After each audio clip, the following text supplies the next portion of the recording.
Welcome back to Old School Sports and our Out of the Park Baseball 25 series, Can We Save the Oakland A's? And we are just past the trade deadline here in the 2035 season. We are trying to guide the A's back to a fifth consecutive season in the playoffs, would also mark 6 out of 7 years in the playoffs for the A's. So that would certainly represent a huge continued step in ensuring that we have saved these A's. Unfortunately, if the season were over today, we wouldn't make these playoffs for the fifth straight year. We're 16 behind in the division, and more importantly than that, we are 2 games out of the final wild card spot in the American League. A's were playing pretty well through the months of April and May, but June and July have not been good. That being said, we have been playing better baseball over the last week and a half. We probably had the most busy trade deadline we've ever had with this Oakland A's franchise. Appreciate all the thoughts and reactions from viewers to the moves that we've made. Seems like in general, the worldwide scouting department is pretty supportive of the decisions that we've made, and also relatively hopeful that we will be able to sneak this team back into the playoffs, which is what we'll find out over the last 2 months of this regular season as we sit here at 56 and 53 with 53 games left to go this year. Before we get into the episode, just a couple changes that I wanted to touch upon. We have made what I think is going to be a pretty significant change to the starting lineup. Rodney Mesidor, who we picked up in the trade for Colt Keith a few weeks back, had only been playing primarily for us against left-handed pitching. But our new addition this past offseason, or one of many new additions this past offseason, Mr. Camacho, has not been playing particularly well for us, and he's certainly not as good defensively at third base as Mesidor would be. So we're actually putting Mesidor in the lineup, and Camacho, despite his $10+ million contract this year, is only going to be in the starting lineup for us against left-handed pitching at this point. Want to tighten up the defense. Think that Mesidor could not only be a good defender, but a useful offensive player for us in the future, and we're going to give him every opportunity over these last couple months of the season. We've also made another move to the pitching staff. We are moving Caden Dana, who has been a reliever for most of the past few seasons, into the rotation. Levi Sterling, who now has a 5.28 ERA over 21 starts for us this year, is being moved back into the bullpen. So essentially over the last couple of weeks, between some trades that we've made, Levi Sterling and Jamie DeVore have moved out of the rotation. Caden Dana, Gabe Brewster, and Kevin Patterson are the additions to the rotation. The numbers don't completely add up there because we traded away Mike Lambert, who was in the rotation, to bring Brewster on board. But I don't think Dana can do worse than Sterling and DeVore have done for us this year. Brewster, we'll see if he can pitch a little better for us going forward. Not off to a great start with us. In contrast, Kevin Patterson has been pretty good in his 2 starts. So we've definitely changed some things as far as the everyday players and our pitchers over the last couple of weeks, and hopefully those changes will ultimately result in this team being more competitive over the last 2 months of the season, and as we've talked about, hopefully finding our way into the playoffs. And one of the other major pieces of feedback we've gotten from viewers to some of the trades that we've made involve Juan Ramos, who's a guy that we traded for out with a ruptured MCL. Felt like Seattle was not valuing the 25-year-old first baseman highly enough. Several of you have suggested trying to sign him to a long-term contract, and I do agree with that assessment, even though we don't know exactly what he's going to look like at the end of this injury that has cost him his entire second season in the majors after he hit 304 with a 3.4 WAR as a rookie for the Mariners a year ago. Unfortunately for us, although Seattle, in my opinion, and I think to a large extent our opinion, didn't value Ramos appropriately. Ramos, particularly with his high financial ambition and his low loyalty, values himself pretty highly. Looking for an 8-year deal. He's looking for $27 million a year during his peak, an average of almost $21 million a year if we wanted to get the deal done. Could certainly do it for a little less than that, I'm sure, but given that he's still set to make the major league minimum next year, followed by 3 arbitration seasons, I would rather see what he looks like on the other side of this injury and how he actually performs before we think about making a long-term deal. The price isn't necessarily unreasonable, but it's certainly not the value that we've been able to sign other players to in this playthrough. Particularly, you think about guys like Jake Ortega, Luis Lara, Tyler Soderstrom, and others who we've gotten really good value from. That $20+ million a year, Ramos could deliver a little bit of excess value, but given that we're expecting to remain one of the lower budget teams in baseball, with the numbers he's looking for right now for an extension, just not something that I think we need to be thinking about, particularly till we see a scouting report for him on the other side of this pretty significant injury that's cost him the whole year. And one final note for those of you who have been following us over the years, Peter Hooper was asking in response to a recent episode some questions about Hidero Endo. And I hadn't actually realized this because we did our review of former players during the playoffs last year. But Endo, once we got to the offseason last year, actually retired as of the end of 2034. So Endo, who came over from Japan, he was kind of the template for a low contact, high strikeout, great power, decent eye player that I typically wouldn't sign, that we've since expanded upon with guys like Bobby Cabral and the recently traded away Byron Brain. So if I have an Endo on board, I've become a little more willing to explore those kind of players, even though I don't like them. But Endo's career is officially over. The biggest achievement, I would say, would be he led the league in strikeouts in 6 of his 7 years in the major leagues, and the only time he didn't was in 2032 in Detroit when he had just 216 at-bats. He set the all-time record for strikeouts in a season 3 consecutive years, topping out at 297 in 2030, which is still the all-time record. Struck out in well over half of his at-bats over the course of his career. Did have 240 homers and 616 ribbies in a little over 3,400 at-bats.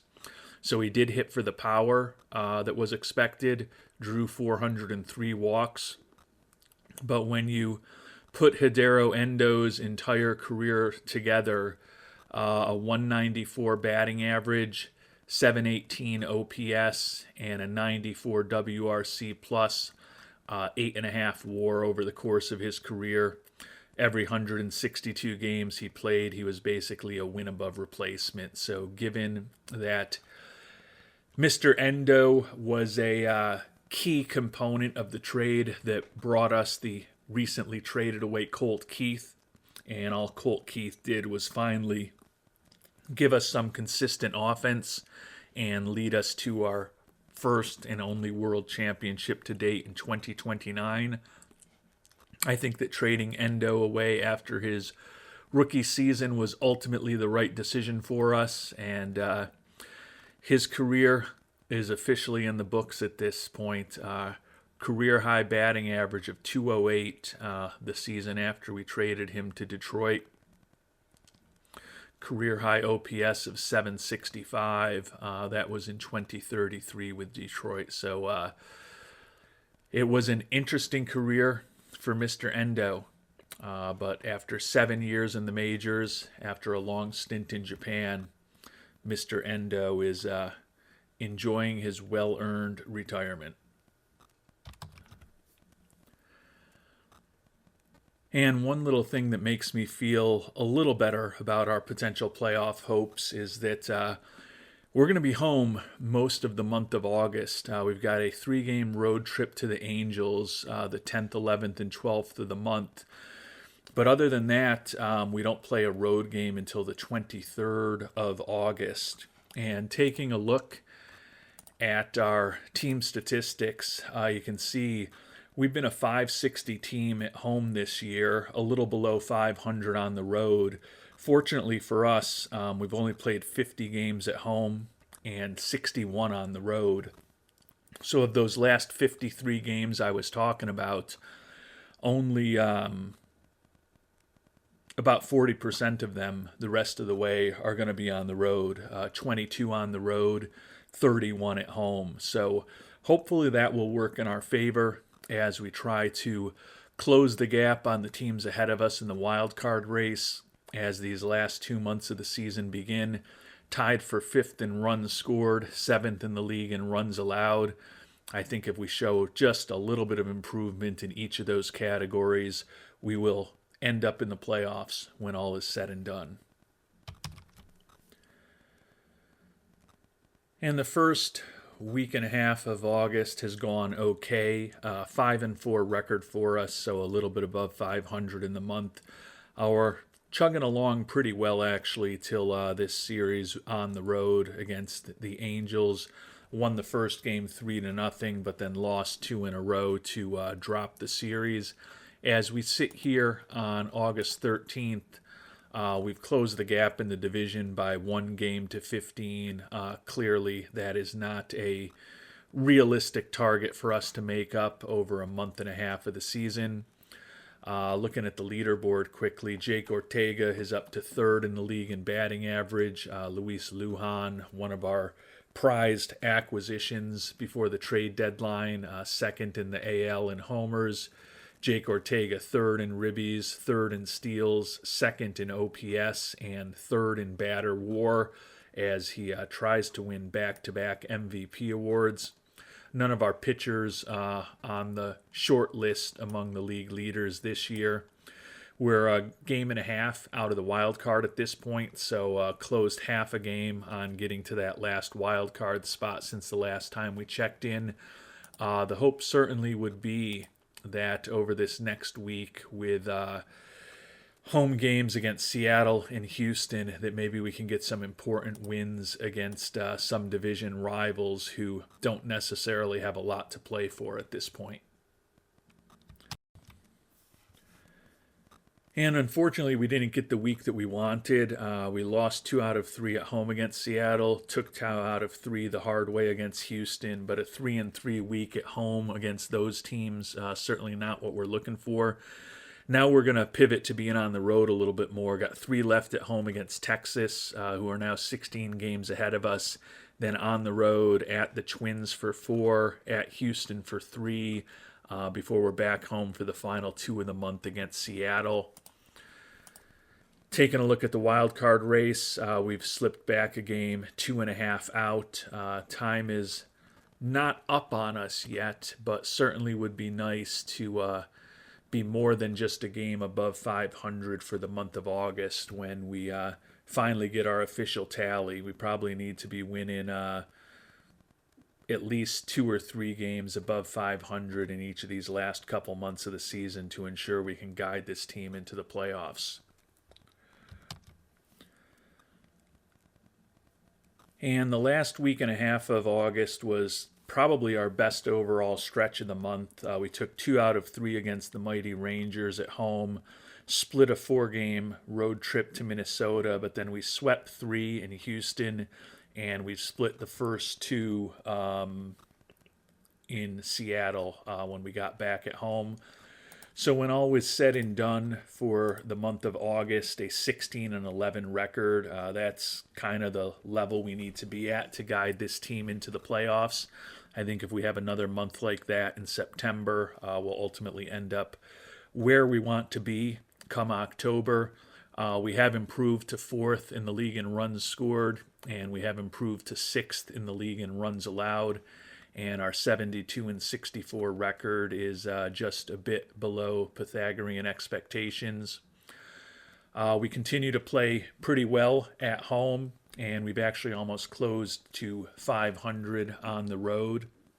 So have a few more home games than road games over the month of September, although the schedule is going to be a little more balanced than it was in the month of August.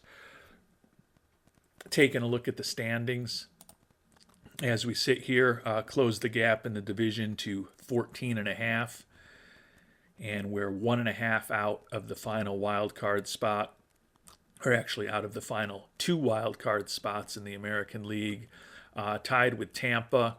The Angels are 4.5 behind us, and then the Astros are 9.5 behind us. So it kind of looks like between the White Sox, Orioles, Yankees, Rays, and A's, there are 5 teams separated by 2 games as we begin the month of September for those final 3 wild card spots in the American League.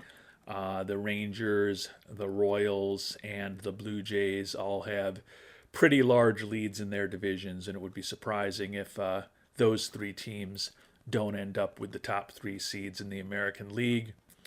As we head into September, Ortega 2nd in the AL in hitting, Lujan 2nd in homers, Ortega 3rd in ribbies, 2nd in steals, 3rd in OPS, 2nd in batter WAR. Luke Little, the big free agent that we re-signed this past off season after renting him, now ranks 3rd in the American League with 31 saves. He's put up a 2.53 ERA for us, 4-7 record. 55 strikeouts in 53 1/3 innings, although he is walking almost 1 batter per inning for us. And we've brought up 3 position players with September call-ups and 1 pitcher. The pitcher, probably not a surprise. Mike Curtis, a very popular player who we traded for last offseason, has hit an ERA of over 6 in the majors this year. We've sent him down to AAA a couple of times, but we have brought him back up onto the roster. 3 position players, as we mentioned. Catcher Juan Aguiano, guy we picked up many years ago in a trade with the San Francisco organization, has had a respectable year for us at AAA this year. Just gives us a little more optionality behind the plate. Center fielder Luis Lara should be back in just a few days. I think Anguiano is probably the guy most likely to head down to AAA once Lara is back and through a rehab assignment. But for the time being, we'll see if he can get a little bit of experience at the major league level. Also brought Steve Allison back up. He was with us earlier this year. Had a average offensive season in AAA for us, but gives us a good solid glove that can play anywhere around the infield if our manager decides to mix and match and do some pinch hitting and make some defensive substitutions. And Isreber Stewart, who was with us all of last season, also called up. He was basically a part-time player for us in AAA this year. The 27-year-old, pretty fully developed, didn't feel a need to have him out there every day. Had a nice offensive season with a 118 WRC+. Another guy who's versatile defensively, although he is not the same quality with his glove as Mr. Allison is. And we have made one final tweak to the pitching rotation for this month of September. We promoted Bobby Garland. The 24-year-old has been up with us most of the season, working out of the bullpen, put up a 2.66 ERA. Don't love that he doesn't have great control. He's walked 41 batters in 71 innings working out of the pen. but his whip of 130 is still respectable. He's allowed only 3 home runs, struck out over 10 batters per 9 innings, and has been a pretty good pitcher for us. He's durable, not the greatest stamina in the world. Will give us a second lefty in the rotation. We had, as I mentioned, given Caden Dana a chance to pitch for us out of the rotation over the past month, and unfortunately that did not go very well. Caden Dana over the years has done much better for us out of the pen than in the rotation, and even though he had a 1-0 record in his 5 starts with us, 6.12 ERA, 1.76 ERA, or 1.76 whip. I had said I didn't think he could do worse in the rotation than guys like Sterling and DeVore had done, and certainly was proven wrong with that assessment.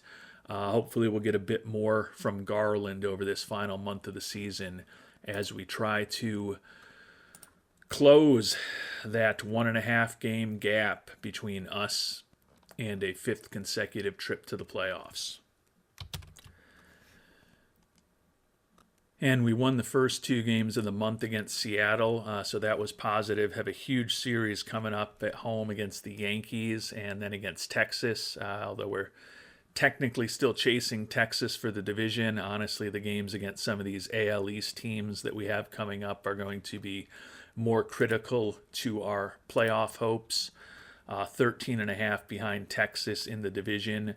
But with those 2 straight wins, you can see that we are now finally, mercifully, in that final wild card spot in the American League. But we're a game behind the White Sox, half a game behind the Yankees, half a game up on the Orioles, and 1 game up on the Rays. So only 2 games continue to survive, continue to separate the 5 teams fighting for those final 3 wild card spots, or the only 3 wild card spots.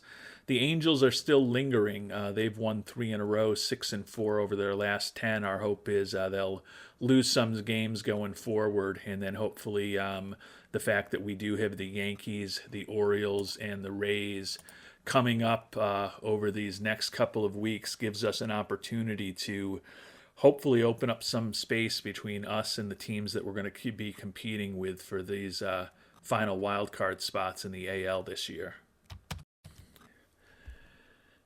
And we did win the first game of the series at home against the Yankees, so that was positive. Luis Lara also ready to begin hopefully a brief rehab assignment. Also meant to mention last time we checked in that Jake Ortega was just voted the AL Player of the Week, 12 for 27, 444 average with 11 ribbies and 8 runs scored. You probably saw the last time we checked in on the standings that Ortega remains all over the American League leaderboard. Lujan and Bobby Cabral rank 2nd and 3rd in the American League in home runs this season. We are into the 2nd wild card spot now, but only half a game up on the Orioles and the Yankees for that 3rd spot. So it remains a really big battle here in the American League for these playoff spots. Hopefully we'll have Lara back to help us out, at least defensively, within a couple of days. And you may remember that in the 5th round, we picked Rob Schmeising, who was looking for over $12 million and had a offer to go play D1 ball at Duke.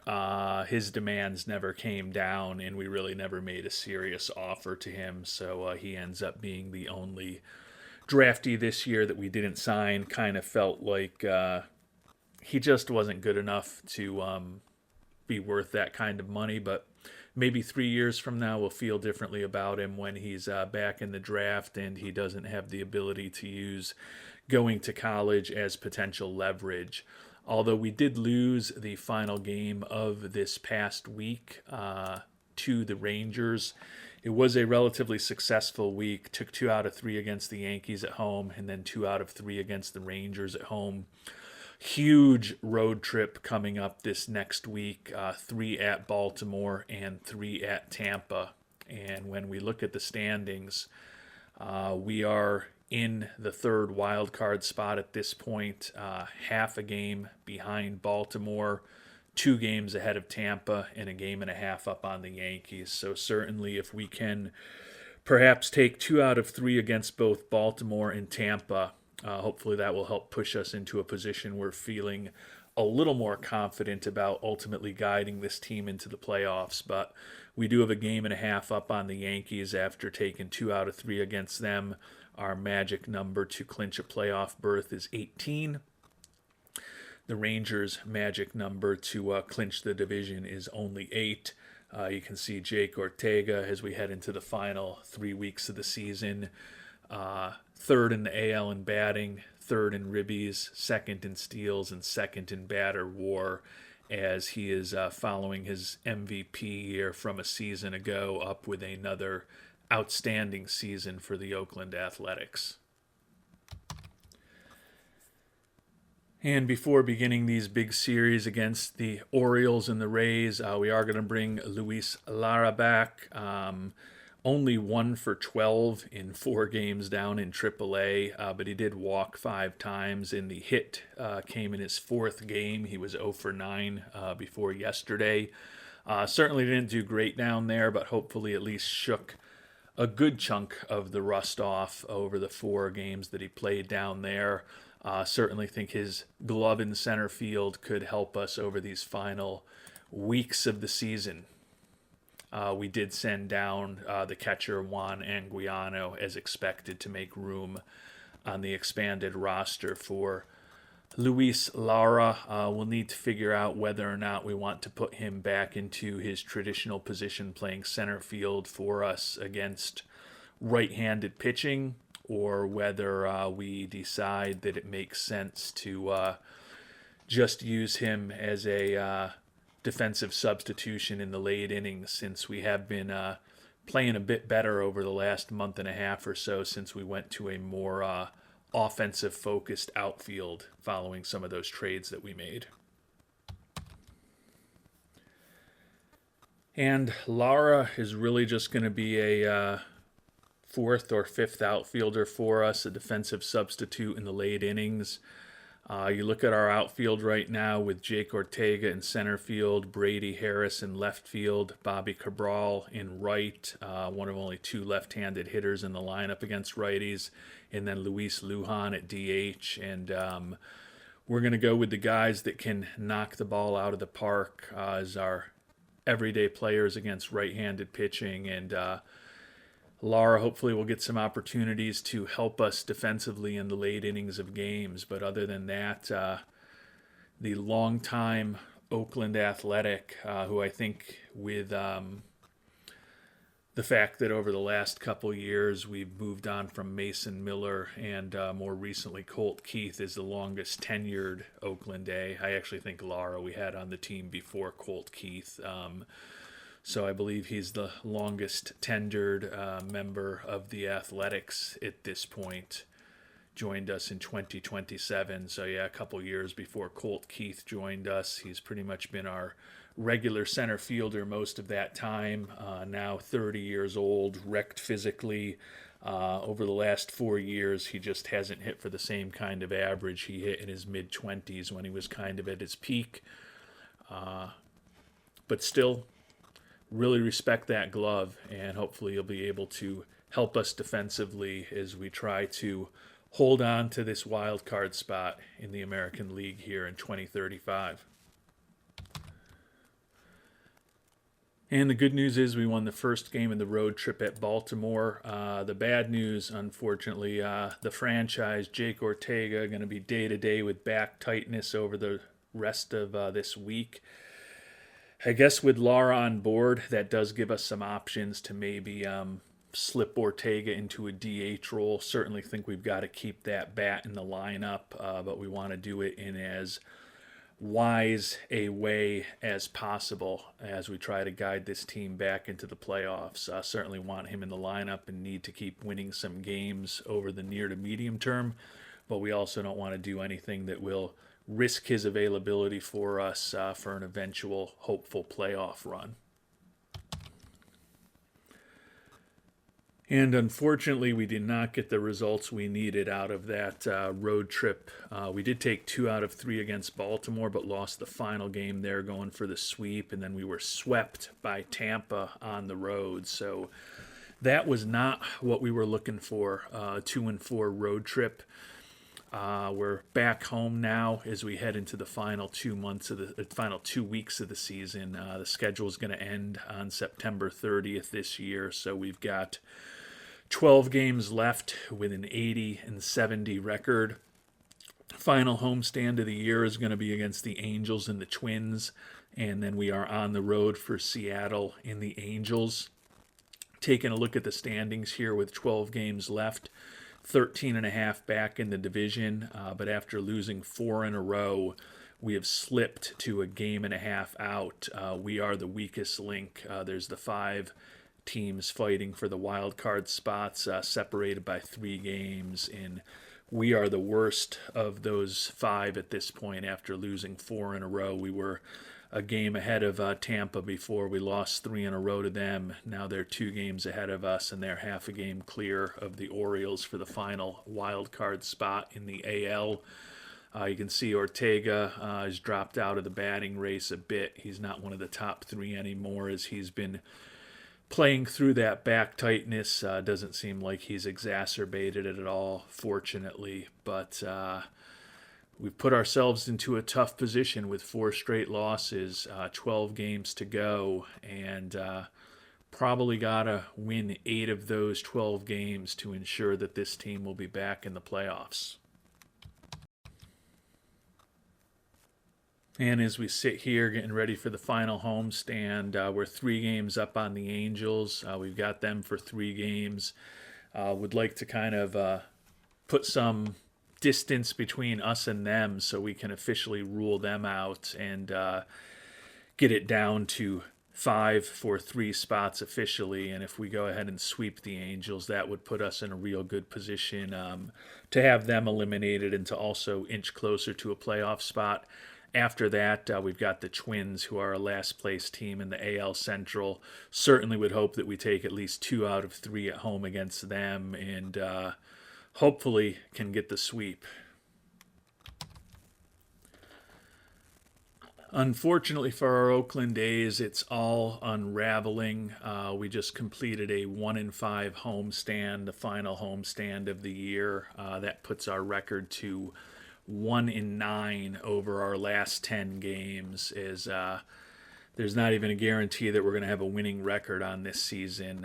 Probably need to win out to have any chance at this point. We've got 3 on the road against a weak Seattle team, and then 3 at the Angels. Taking a look at the standings, though, we've dropped to 3.5 games out. We're only a game ahead of the Angels in the standings at this point. This is basically our worst stretch of the season, and it is coming at the most inopportune time for us to be completely falling apart. Just a couple weeks ago, we felt pretty good about our chances to guide this team into the playoffs. As I said, we probably need to be just about perfect the rest of the way to get past at least 2 of the teams that are ahead of us, and making up 3.5 games on the Orioles and the Yankees is certainly not going to be that easy with just 6 games to go. And we're in a situation where, as I said, we probably need to be perfect, and unfortunately we haven't been. We won the first 2 games on the road in Seattle, lost a 1-run game though, so a 2-1 road trip probably not going to be good enough. We've guaranteed ourselves a winning season with those 2 wins, but with only 3 games to go at this point, we are 2.5 out of the final wild card spot.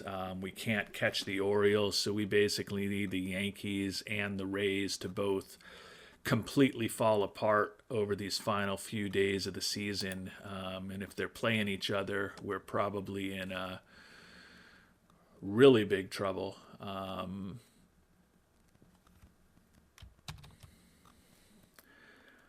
And the Yankees do actually have a game against Tampa today before they finish against the Red Sox. The Red Sox, I think, are having a pretty rough season, if I remember. Yeah, 63 and 96. The only team that's better than them the only team that's they're the worst in the American League, with the exception of the Mariners, who we just lost to, of course. So one game left between the Yankees and the Rays. I guess with the Rays being a game behind the Yankees, we hope for the Rays to win that final game against the Yankees.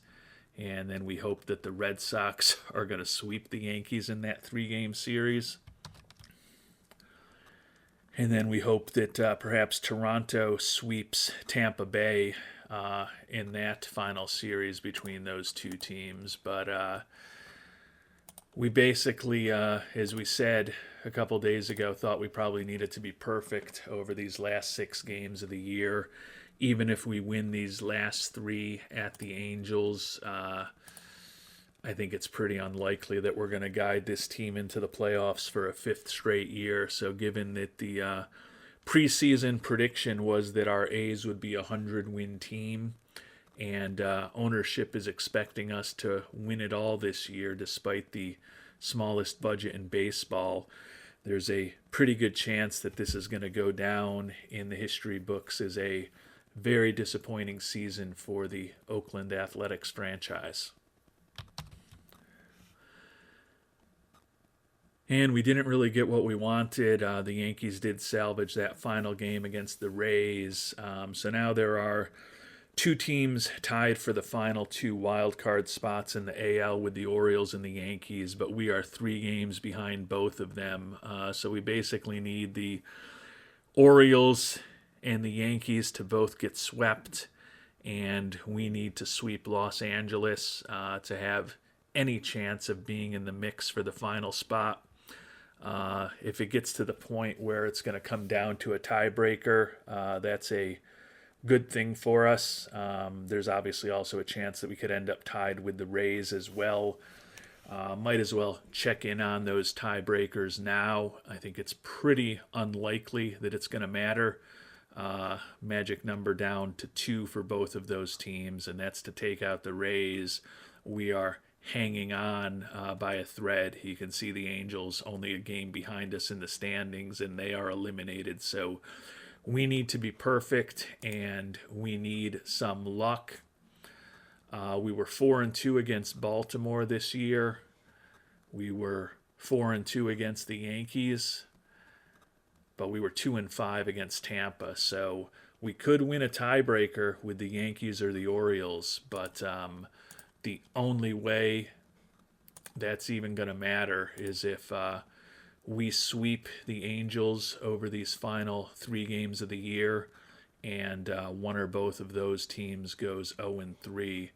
I guess since we know who everybody else is playing, check in on Baltimore and see who they have on the calendar for the final series of the season, and they're going to be playing the Houston Astros, so they're going to be going up against one of our divisional rivals that is not having a particularly good season this year, as the Astros are 74-85, so I think it's going to be a pretty tall order for them to sweep Baltimore. So we are hoping for the 74-win Astros or the 63-win Red Sox to sweep a team that's fighting for their playoff lives in the final 3 games of the season. Not the spot that we wanted to be in. And the good news is that we did get a 6-5 win over the Angels in the first game of the final 3 games of the season. All the scoring was completed by the 3rd inning, kind of odd. So that was the good news. The bad news, though, the dream of a 5th consecutive playoff season is over, despite the fact that we won. So definitely made it to game 160. But the Orioles, the Yankees, and the Rays all won their first games of their final series of the year. So we will finish with a winning record once again, which I guess for the A's is progress. But as I mentioned, we were trying for a fifth consecutive playoff appearance and a sixth playoff appearance in 7 years. And unfortunately, our playoff streak will end at 4 seasons.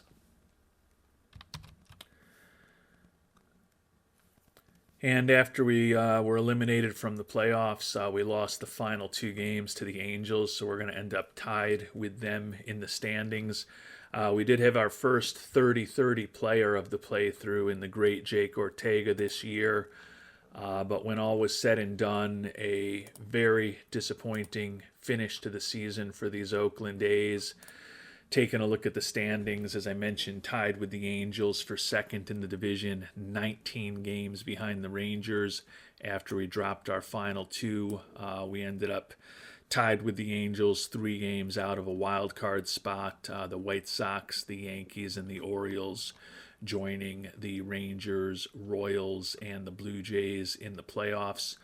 Luis Lujan ended up third in homers, Jake Ortega second in steals, third in batter war, and Luke Little ended up second in the league in saves this year. But that month of September was just an absolute disaster for us after we were feeling good about this team with a good August. 12-14 record in September. We ended up 3 out. I kind of said we needed a month like August to get in the playoffs, and if we had gotten to 15 or 16 wins, likely would have snuck into the playoffs. But unfortunately, after a nice start to the month of September, we were pretty miserable through the middle of the month, and it ended up costing us. Slipped back to 7th in the league in runs scored. We actually ended up 4th in runs allowed. So when all was said and done, the pitching, once again, was the strength of this team. Kind of interesting, though, we were second in the AL in homers. This is a team that for many years was perennially among the worst in the league in hitting the ball out of the ballpark, and we did that well this year. But when all was said and done, 84-78 record, out of the playoffs for the first time in 5 seasons. 3 games below Pythagorean expectations, and that one hurts because the 87 wins would likely have gotten us into the playoffs. We ended up solid at home, a little below average on the road. We got lucky in a bit with a 31-20 record in 1-run games, 500 in extra inning games. But after the month of May, we were a pretty mediocre team. As I said, we got off to a solid start this year, but we were a game under 500 in June, 3 games under in July, and 2 games under in August. We were 2 games under in September. We were 5 games over in August, but still over the final 4 months of the season, we were 1 game below 500. So we weren't awful, but we certainly were not good enough. And the season is now over for the Oakland A's. We needed to increase fan interest, and we actually made the most material progress that we've made through this playthrough, getting it from 54 to 68. Alejandro Landin had a real nice first full year in the majors for us at second base, but ownership was demanding that we win the championship this year, and instead we're not even going to be in the postseason, so it will be interesting to see what they have to say about that when we do get to the end of this year. But we will be back next time around to start taking a look at our minor league system, check in on some of the top prospects around baseball, see how some of our former players have done since we traded away some very important players and some very important prospects over the month of July. And we'll certainly also check in on our major league roster as well and start putting a plan together, assuming we keep our job, to hopefully get this team back into the playoffs in 2036. Until our next episode, thanks so much for watching, and hope you have a great day.